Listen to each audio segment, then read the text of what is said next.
This is the new Jaguar I-Pace, and it's a bit like me, Meghan Markle. You see, I revolutionized the royal family, and this car is revolutionizing Jaguar. In fact, there's me leaving my wedding in an electric Jaguar E-Type.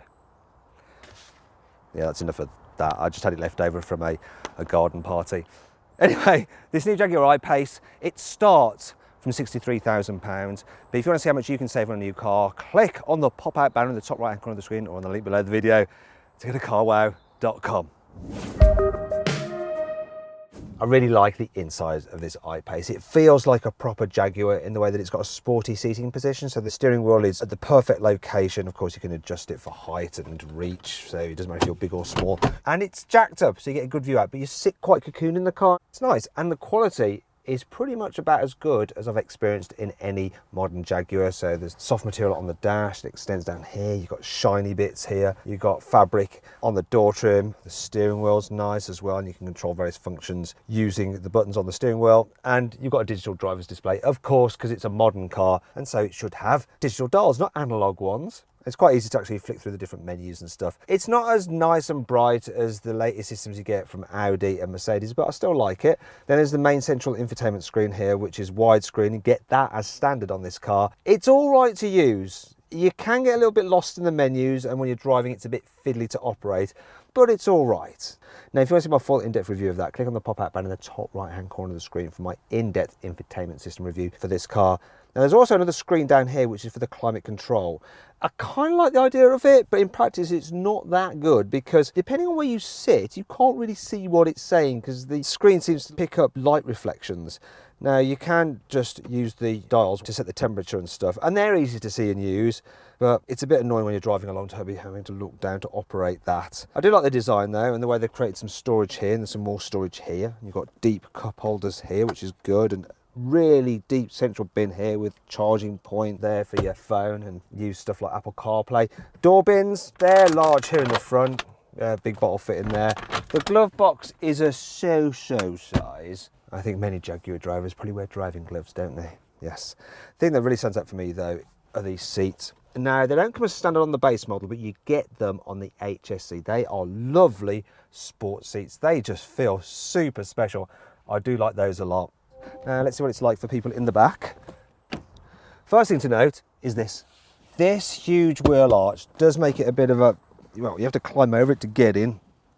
That's not great, but once you're in, there's plenty of room. I've got loads of knee room.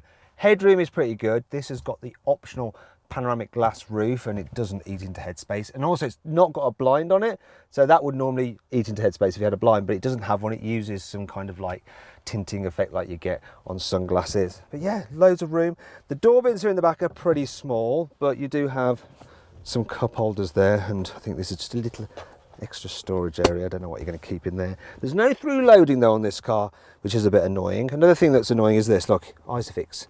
They're covered by these removable covers, which you'll easily lose. And this one, look, well, if I show you this one, that clips in and out, but that's lost its kind of clippiness. Down here, you've got USB inputs, 12-volt socket as well. Almost a pretty flat floor as well. So you think maybe this would be good for carrying 3 in the back at once, but oh no. Because while those outer seats are brilliant, the central seat, look, my head's hitting that. Also, if you have 3 abreast in the back here, the way this roof slopes means that if you're in the outer chairs, you end up like that. That's not a good look. Now, in terms of the boot, the practicality does continue. It's got a huge boot. It's actually slightly larger than the F-Paces, as you can see. Absolutely massive. Now, the batteries for this car are actually underneath the floor, so it doesn't affect the boot space. And as you can see, there's no load lip really to lift stuff over. I'm just going to remove the parcel shelf. It's very light. Some might say flimsy. Look at that. Unfortunately, there's nowhere to leave it in the car. It won't quite fit underneath this particular area you've got here, which is some extra storage, but more on that later. Now, when I fold the seats down, so if you want to carry longer items, they don't lie completely flat, but they are flush with the rest of the boot floor, so you can actually slide items to the front. And they probably wanted me to illustrate that, and I haven't got my suitcase. Don't worry. Look, see, that's what I mean. They will slide back down again. Now, there are some other bits and pieces in the car which help with the practicality a bit more. We've got some really sturdy tether hooks there. There's some curry hooks there. You have your 12-volt socket there if you want to plug in an electric vacuum cleaner to hoover out the boot. So yeah, very, very practical car. For more on that, click on the pop-out banner in the top right-hand corner of the screen to watch my detailed practicality video. Now then, it's time for the Carwow 5 annoying things about this car. The space underneath the boot floor is designed to hold the charging cables, but yeah, you're not really going to be able to fit them all in there and shut it nice and neatly. Look. See? And while there is some extra storage underneath the bonnet in the front, it's tiny. Probably just enough room for my mobile phone. Great. Jaguar says that you can charge the I-Pace's 90 kilowatt hour battery to 80% full in just 45 minutes if you do it at a 100 kilowatt charging station, of which there are currently none in the UK. So you're going to have to use a 50 kilowatt rapid charger, so it's going to take 90 minutes. And if you want to charge it using the normal mains, it's going to take well over a day. For some reason, Jaguar decided not to fit the I-Pace with the rear windscreen wipers. So if you're driving along and you can't see out the back, you have to pull over, get out and, well, wipe it yourself. This HSE version of the I-Pace gets 360-degree view surround cameras, and I bet it looks brilliant on this huge widescreen display. Let's check it out. That's it. Thankfully, this car has plenty of cool features to help make up for all this. Here's 5. You can get the I-Pace with a special key which remembers your settings for the infotainment system, your seat and the climate control, and will set it just as you like it when you get in the car. Also, you can get an activity key which allows you to lock the normal key in the car, then use this to open it so you can go off and just do an activity such as swimming or something. It's dead tough, you can't break it, I hope. If the I-Pace's software needs an update, it can be done just over the internet without you having to visit a dealer, just like with the Tesla then. You can get a special Jaguar app for your phone which has Amazon Alexa, and you can ask her various things about the car, such as, Alexa, do I have enough charge to get to work? No. Oh dear. Actually, that wasn't Amazon Alexa, it was our producer Sam, but you get the idea. There's a special storage space just underneath the rear seats, specifically designed to hold your iPad. And then there's another one just between the two cup holders for your mobile phone. How very modern. There's a little Jaguar leaper just here, embossed in the rear reflector. And there's another one here in the front reflector. Oh, isn't that nice? One of the most remarkable things about the I-Pace is its acceleration, so I'm going to launch it now. It really pushes you back in the seat, and that's 60. 60 miles an hour, I like that. Anyone who says electric cars are boring doesn't know what they're talking about. This thing is super fast. You put your foot down and my God, it takes off.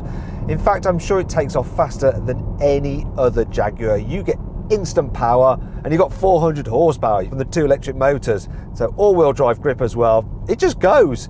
And it goes with an eerie silence as well. It's really cool, I like it. I like driving it, and it feels like a Jaguar, so it's got a sporty setup to it.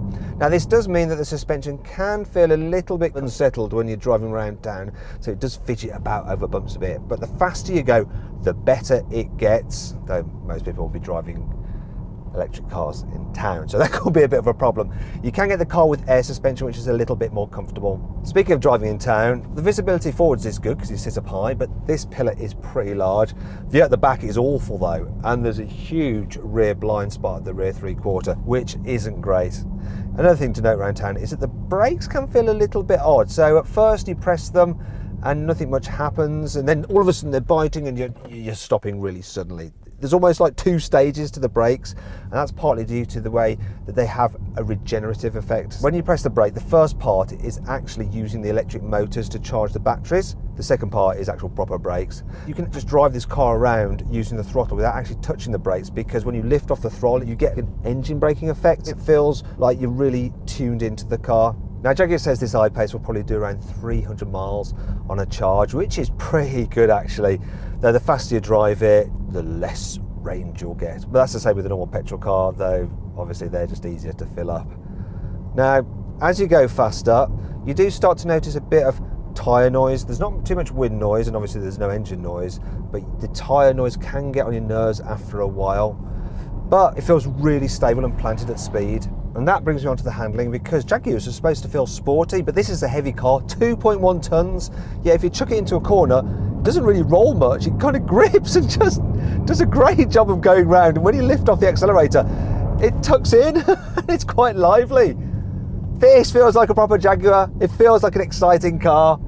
It's actually got a 50-50 weight distribution for perfect handling. And then there's the other element to it. You see, if you want, as it's all-wheel drive, you can take it off-road, and it does actually have an off-road setting as well. Yes, off-roading in my electric car. Let's just hope I don't get stuck, otherwise you'll never see me again.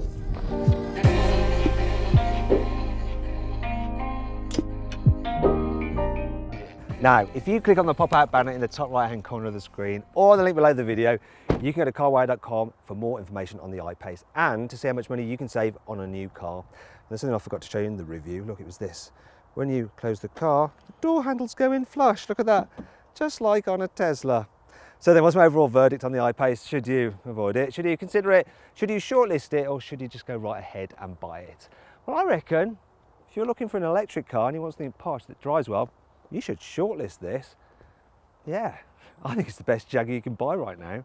If you enjoyed this video, please like it, comment on it and share it. Also click on our logo to subscribe to this channel. And if you click on the bottom right hand corner, you can actually watch more of our content. Meanwhile, click over to the right to go to our deals page to see how much money you can save on a new car at Carwow.